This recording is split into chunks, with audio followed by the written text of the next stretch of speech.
Bonjour tout le monde, j'espère que ça va bien. J'espère que vous vous portez bien, que ça va bien pour votre entourage, votre famille et tout. Et puis, j'espère que vous aviez apprécié notre prédication sur la grâce et ses effets. Et puis, que ça puisse, que ça ait pu, mon souhait, que ça ait pu changer votre perception de vous-même, que vous êtes précieux aux yeux de Dieu, que vous êtes des fils et des filles de Dieu, du roi, et que vous êtes précieux. OK, d'accord? Que ça puisse changer votre perception et que, en remerciant notre Papa Céleste, mais l'action de grâce vient exciter la compassion que Dieu a envers vous. Parce qu'il vous aime, parce que c'est son souhait de vous bénir, mais c'est aussi son souhait, lorsqu'il permet des épreuves, il faut apprendre le réflexe à le remercier parce qu'il veut nous bénir, il veut nous former, il veut nous emmener plus loin. Et des fois, souvent même, Dieu passe par l'épreuve pour venir nous bénir, mais nous former, nous emmener beaucoup plus loin. Comme je vous mentionnais précédemment, lors de mon message de fin de vacances, nous avons parlé en juin, nous avons traité du sujet du rôle de l'Église que celle-ci doit jouer dans la société, du rôle de l'Église au sein d'une société. Donc, ce que nous allons parler aujourd'hui, c'est la première partie sur la crédibilité et la légitimité de l'Église. Est-ce que l'Église est toujours pertinente? Est-ce que l'Église est une institution à laquelle les gens peuvent faire confiance? C'est précisément là-dessus que nous allons traiter dans cette première partie de ce sujet qui est très pertinent, surtout après ce que nous avons vécu comme pandémie. Et est-ce que l'Église est toujours une solution? Est-ce que l'Église représente toujours quelque chose que les gens vont être attirés à aller vers? Donc, la première partie, c'est ce qu'il faut faire pour que l'Église soit crédible. Les textes bibliques que nous allons tirer cette leçon seront Proverbes chapitre 22, verset 1, Proverbes chapitre 3, verset 4, Actes chapitre 24, verset 16, Philippiens 2, verset 7 et Jacques chapitre 1, verset 27. Donc, lors de notre capsule en juin sur le rôle de l'Église dans la société, nous avons traité sur le sujet que l'Église joue ou doit jouer au sein de la société. En gros, nous avons pu constater que l'Église est d'abord et avant tout un organisme vivant. L'Église n'est pas une institution fictive ou un bâtiment de briques et de bois, mais bien un organisme vivant composé d'humains et d'humaines, de femmes et d'hommes et d'enfants, bien vivants, qui a été instituée par Jésus-Christ. Elle est donc, l'Église, divine en institution, parce que c'est Jésus qui l'a instituée, mais elle est humaine en tant que constitution, parce que ce sont nous, les humains, qui la constituons. Donc, l'Église, elle est divine en institution et humaine en constitution. Elle est donc un rassemblement de gens qui professent leur foi en Jésus et qui poursuivent son œuvre sur la terre. Donc, notre mandat, c'est de poursuivre l'œuvre que Jésus a démarrée lorsqu'il était ici-bas avec nous. Nous avons également vu que l'Église a essentiellement deux fonctions. La première, elle est un poste de sauvetage, ou elle doit être un poste de sauvetage pour les désespérés et les perdus. Et deuxième fonction, elle est un dispensaire de soins de toutes sortes, que ce soit des soins spirituels, que ce soit au niveau moral, que ce soit au niveau psychologique, que ce soit au niveau physique. Ce sont tous des aspects que Jésus lui-même a traités et a rencontrés dans son époque contemporaine, à son époque à lui. Donc, l'Église, deux rôles. Elle est un poste de sauvetage pour les désespérés, les perdus, et elle est un dispensaire de soins de toutes sortes. Donc, toujours se rappeler de ça. Enfin, nous avons aussi survolé quelques caractéristiques de l'Église. L'Église, ça peut être une communauté thérapeutique. L'Église, c'est une coop pour les non-membres. marqué, je ne sais pas si ça vous avait marqué à l'époque, mais l'Église, c'est une croix au bénéfice des non-membres, parce qu'une croix, habituellement, est au bénéfice de ses membres, mais l'Église, c'est l'inverse. L'aspect divin de l'Église est humain aussi. L'Église a un côté divin et un côté très humain. Et puis, l'Église, c'est un concept original et unique. Donc, l'Église, c'est avec ses propres lois, tout en respectant la loi et nos autorités, mais l'Église, c'est pas un organisme pour faire du profit et de grossir numériquement, mais c'est d'être au service des gens et c'est toujours empreint de compassion de la même manière que Jésus l'était.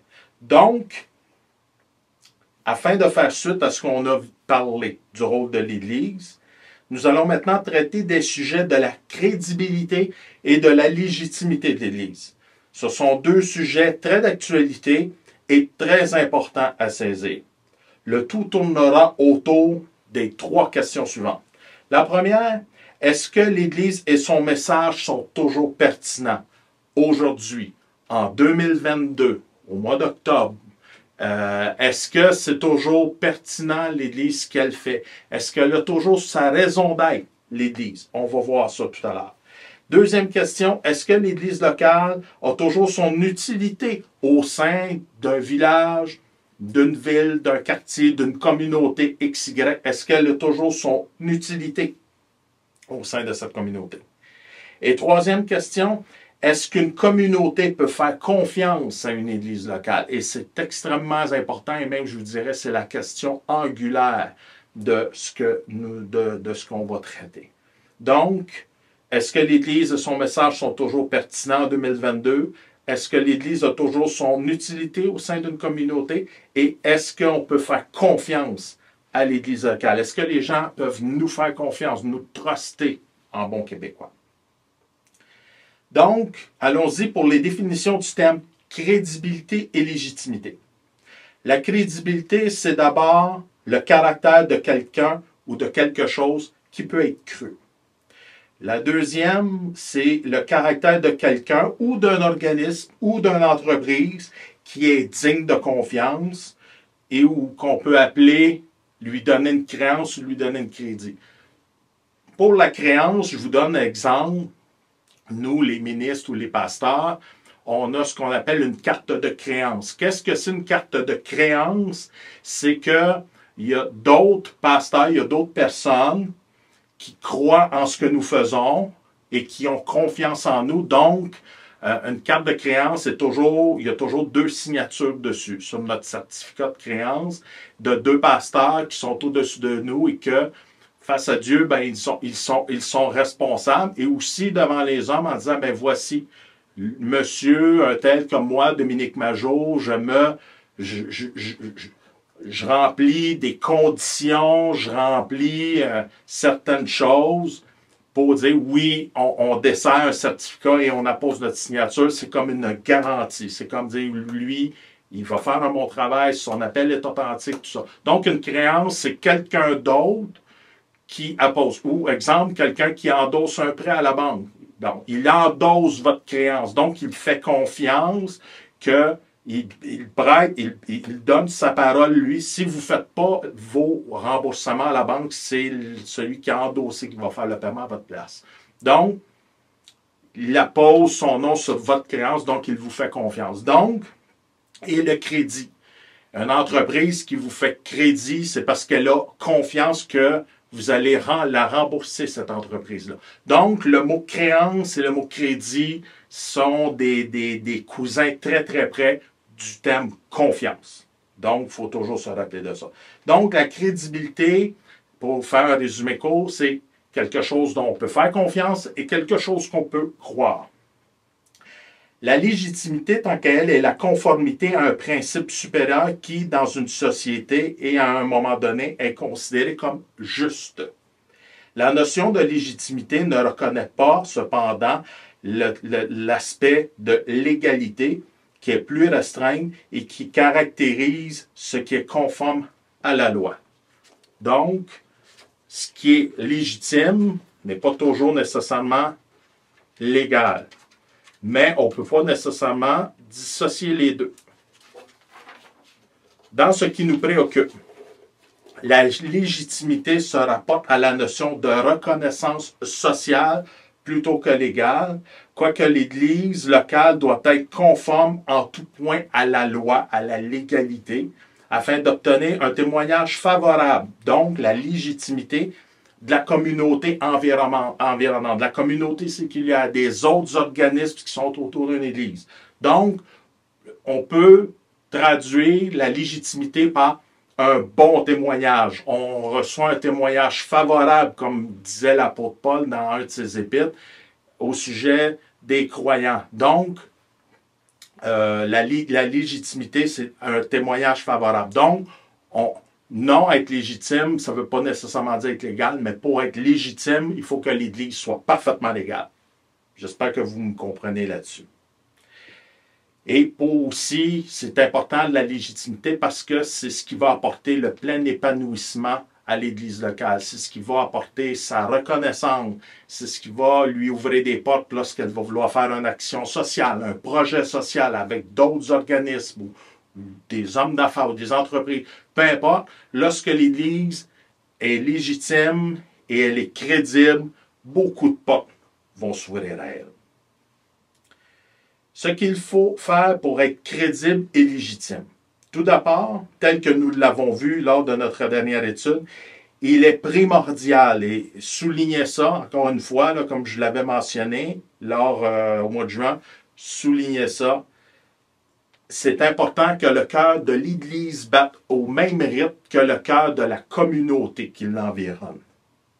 C'est important de connecter, c'est important d'être au même diapason parce que c'est important que les gens se reconnaissent lorsqu'ils vont venir dans l'Église. Comme je mentionnais à quelqu'un tout à l'heure, une Église à Montréal, on ne peut pas importer une mentalité d'une Église montréalaise si on est situé à Gaspé ou si on est situé à Alma, au Lac-Saint-Jean. On ne peut pas avoir la même mentalité que quelqu'un qui est de Trois-Rivières ou de Québec. C'est différent. Donc, il faut que l'Église, pour être crédible et légitime, il faut qu'elle épouse pas les mentalités, mais elle doit épouser de ce que les gens pensent. Les gens doivent se reconnaître, les gens doivent se dire, oui, l'Église, on se reconnaît. On ne fait pas les choses comme le monde séculier, mais par contre, on n'a pas les mêmes valeurs, mais par contre, on doit avoir une mentalité qui est commune pour que les gens puissent se reconnaître. Afin de briller et d'être un dispensateur de réconfort et d'espoir, la communauté chrétienne doit connaître et comprendre ce qui touche ses contemporains, leurs enjeux également, et ainsi ce qu'ils vivent. Tout comme Jésus le faisait, nous devons nous mettre au même niveau que les gens. Faire preuve d'une sensibilité et d'une compassion qui est hors norme, qui vient de Dieu seulement, parce que c'est ce que les gens ont besoin, de compassion, d'écoute, d'amour, c'est ce qu'ils ont besoin. Gardons toujours à l'esprit que l'Église est la poursuite de l'œuvre que Jésus a débutée ici-bas, il y a maintenant plus de 2000 ans. Donc, tant qu'il y a aussi longtemps que ce ne sera pas la fin, on doit poursuivre l'œuvre de Jésus à laquelle il nous a confiée il y a 2000 ans. Comment atteindre la crédibilité? Comment devenir crédible? Donc, on va voir en 4 étapes ce qui se résume à la crédibilité. Comment faire pour être crédible? Comment on peut faire ça? La première chose à faire, c'est apprendre à avoir une bonne première impression. Pour les plus vieux, je ne sais pas si vous vous souvenez, à l'époque, lorsque j'étais jeune, il y avait des publicités à la télé, des shampoings Head and Shoulders, où que ça mentionnait, mais on n'a jamais une deuxième chance de faire une bonne première impression. Donc, c'est important d'avoir des cheveux propres, sans pellicule. Donc, on devait utiliser le shampoing Head and Shoulders pour ne pas avoir de pellicule, pour faire une bonne première impression lorsqu'on allait souper avec une fille ou une fille avec un homme, peu importe. Donc, ici, c'est un peu le même principe. Il faut apprendre à faire une bonne première impression. Dans le contexte qui nous concerne, la meilleure impression que nous puissions faire, c'est d'avoir de l'amour entre nous, parce que la parole nous dit que Les gens vont nous reconnaître avec l'amour qu'on a les uns pour les autres dans l'Église. Donc, l'amour qui règne entre nous. Et deux, de manifester de l'amour et de la compassion pour autrui. Cela peut se traduire par la provision d'un besoin physique, d'être là pour écouter quelqu'un, de donner un conseil. Bref, il y a autant de manières de faire une bonne première impression qu'il y a d'êtres humains dans ce monde. Les deux pires ennemis dont il faut prendre garde dans une telle démarche sont un, le jugement, et deux, un esprit moralisateur. Donc, nous, on est appelés à aimer, on est appelés à accueillir, on est appelés à ouvrir les bras. C'est ce qu'on est appelé à faire. Le Saint-Esprit convaincra de ce qu'il faut qu'il convainque. Nous, on a à accueillir les gens, on a à en prendre soin et on a à les aimer, tout comme Jésus nous a aimés. Donc, première étape d'atteindre la crédibilité, apprendre à faire une bonne première impression. Deuxième étape, faire attention à nos propos afin d'éviter les malentendus. La langue. La langue, là, c'est ce qu'il faut le surveiller le plus. Vous pouvez lire Proverbes chapitre 18, verset 21, ça va vous en donner beaucoup. Ah, la langue, comme je vous disais, ce petit membre de notre corps qui a un pouvoir de vie ou de mort, de garder peu ou de souiller notre être tout entier. En tant que chrétien et en tant qu'Église, portons un soin particulier à ce qui sort de notre bouche et veillons à répandre la vie. Oui, la vie et la mort sont devant nous, mais choisissons la vie, répandons la vie. Les gens en ont tellement besoin et démontrons par le fait même que Jésus nous a donné une deuxième vie, nous a renouvelé notre vie, qu'il le fait encore, renouveler à chaque matin notre vie. Donc, répandons la vie, parce que qu'est-ce que nous redonnons? C'est ce que Dieu, c'est avec l'abondance du cœur qu'on sert les gens. Donc, c'est avec ce que Dieu nous a donné qu'on va redonner. D'accord? Donc, veillons à répandre la vie. C'est sur cet aspect important que le monde séculier nous jugera par notre langue. C'est important de faire attention à ce qu'on dit. S'il y a un malentendu entre nous, parce que partout qu'il y a des êtres, comme on dit, partout qu'il y a de l'homme, il y a de l'hommerie. Donc, s'il y a un moment, ça peut arriver, un conflit, on ne se comprend pas, on ne s'entend pas, il y a quelque chose, prenons le temps de régler le conflit entre nous, parce que ça va donner, ça va être bon pour notre santé morale et spirituelle, première des choses. Deuxième des choses, ça va garder notre témoignage intact. Donc, de régler nos conflits. Soyons prompts à se rencontrer afin de s'expliquer, de régler celui-ci pour, un, éviter que la relation se dégrade, et deux, conserver un bon témoignage, comme je vous le mentionnais. Donc, deuxième étape pour bâtir une crédibilité, faire attention à notre langue, faire attention à nos propos et aux malentendus. Troisième étape, suscitons l'adhésion, soyons rassembleurs, soyons des gens qui attirants, soyons des gens que les gens soyons en sorte que les gens vont être attirés à venir nous voir, à venir nous poser des questions, qu'on soit le pot de miel qui va attirer beaucoup de mouches, là, d'accord? Soyons des gens rassembleurs. C'est là tout un défi, par contre. Prenons l'exemple de Jésus. Tout le monde le suivait, et tous voulaient obtenir une délivrance, une guérison ou un autre bienfait venant de lui. Ce qui rendait Jésus attrayant et rassembleur, en plus bien évidemment qu'il était le Fils de Dieu, c'est qu'il était humble. Jésus était l'exemple parfait d'humilité. Toujours disponible pour ceux qui en avaient besoin. Il était aux côtés des gens qui étaient considérés comme les indésirables de la société de l'époque. On pense à la femme samaritaine. Le peuple juif contournait la Samarie. Il ne voulait rien savoir des Samaritains.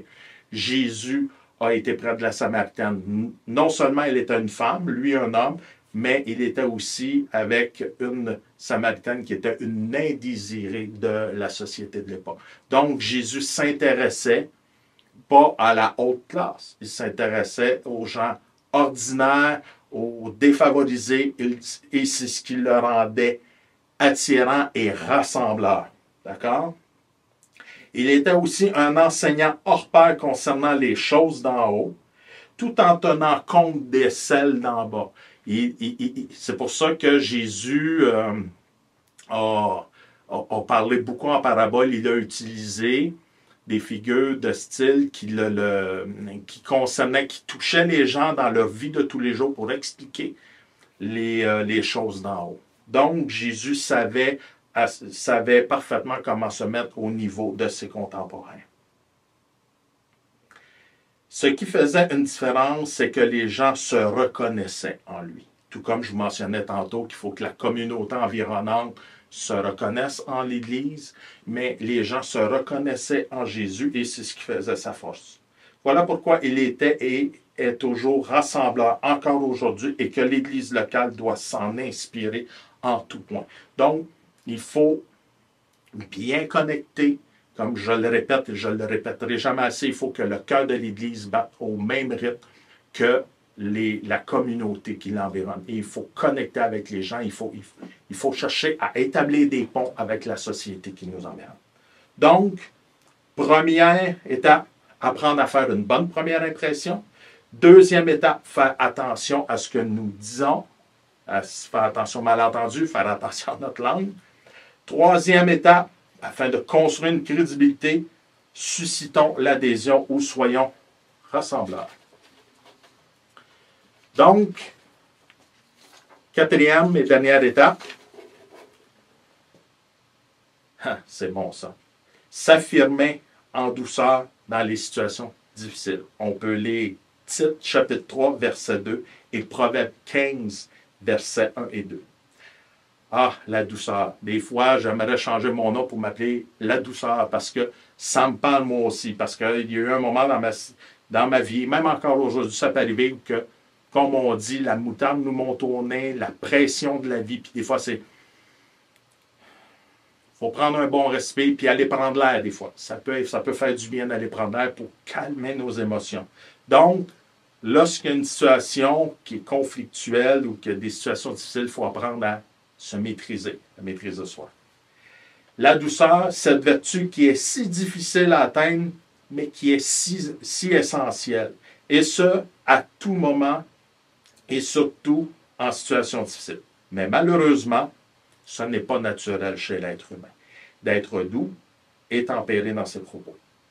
En contrepartie, de demeurer paisible nous permet de conserver une crédibilité. Quand on ne panique pas et qu'on demeure en contrôle de soi, ça fait en sorte que notre crédibilité, les gens vont dire « Ouais, lui, il est capable de se contrôler, il a atteint une maturité, donc les gens, ça va inspirer les gens d'être au contrôle. » En contrepartie, demeurer paisible nous permet, oui, de conserver une crédibilité, mais aussi d'être pris au sérieux par notre entourage et de préserver les relations. Il ne faut pas tout casser nos relations, tout briser nos relations que nous entretenons. De plus, en demeurant calme, cela nous permet de mieux solutionner les problèmes et les défis qui peuvent se présenter sur nous.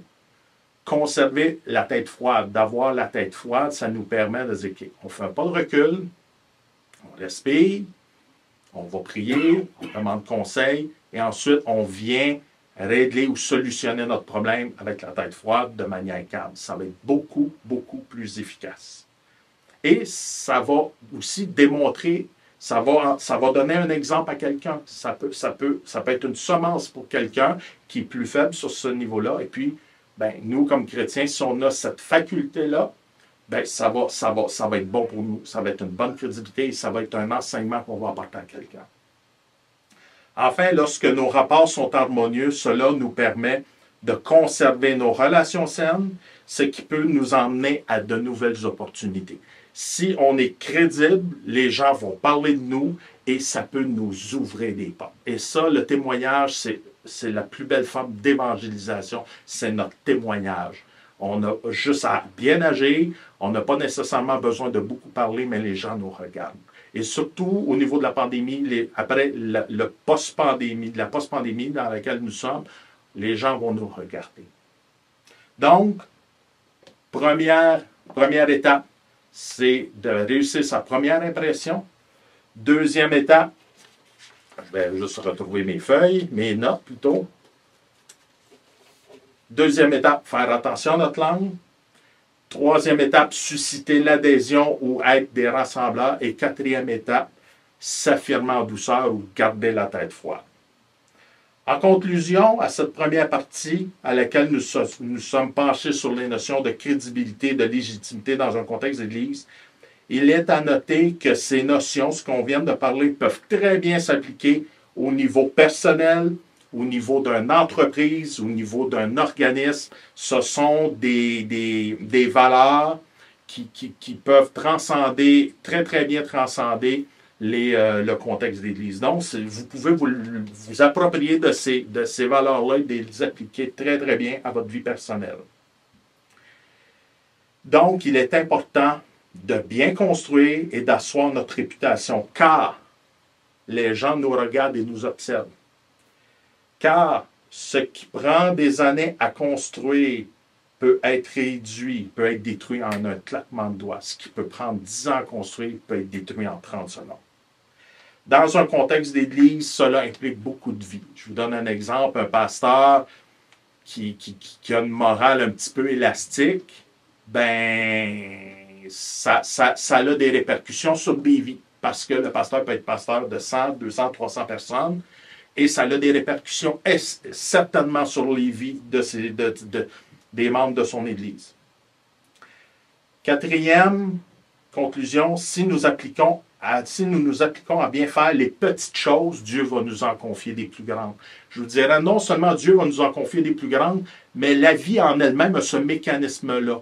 Les gens ont cette mentalité-là. Lorsqu'on est constant et on est régulier, on est fidèle à les petites choses, il y a autre chose qui va s'en venir. Et cinquièmement, en faisant bien les choses, non seulement nous pouvons impacter notre communauté, mais nous pouvons également inspirer beaucoup de gens.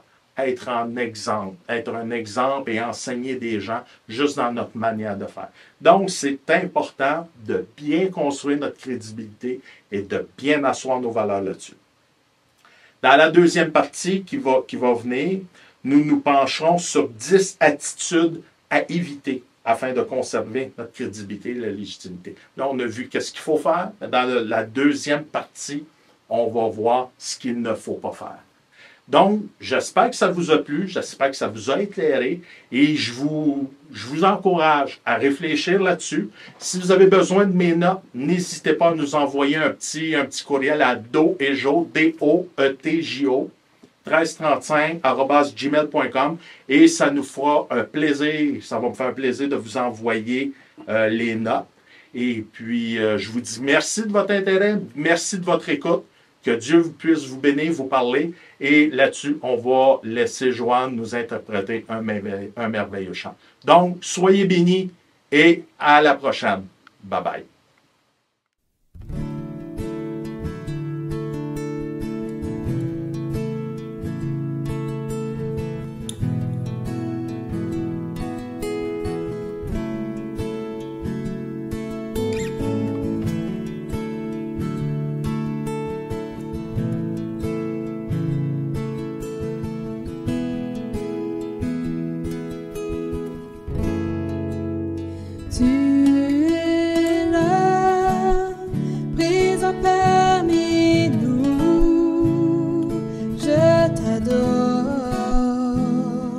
Je t'adore, tu es là, agissant parmi nous.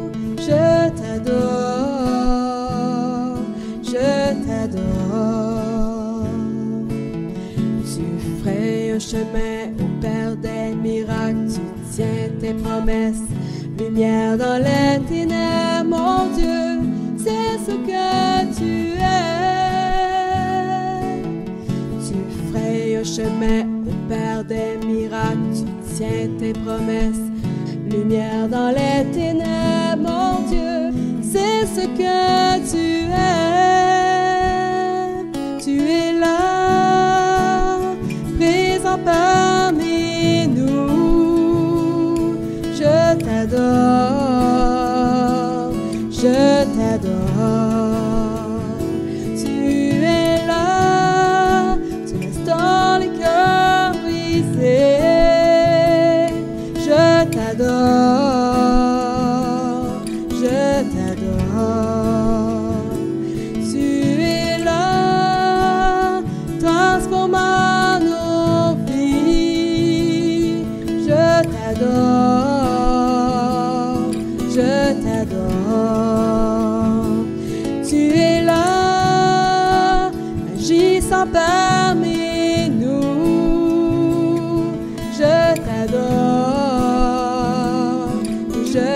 t'adore. Tu frayes un chemin au Père des miracles, tu tiens tes promesses. Lumière dans les ténèbres, mon Dieu, c'est ce que tu es. Tu frayes un chemin au Père des miracles, tu tiens tes promesses.